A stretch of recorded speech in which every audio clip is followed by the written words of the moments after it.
The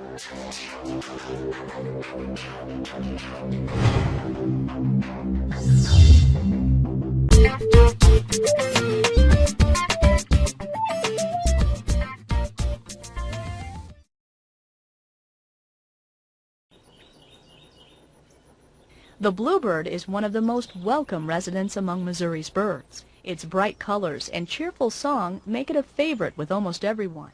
In addition, it is a highly beneficial bird.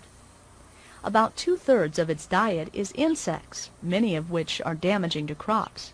Bluebirds are a rural bird, seen in open grasslands with scattered trees or fences. Urban residents seldom see bluebirds and sometimes become concerned that they are rare. Actually, bluebird numbers are on the rise.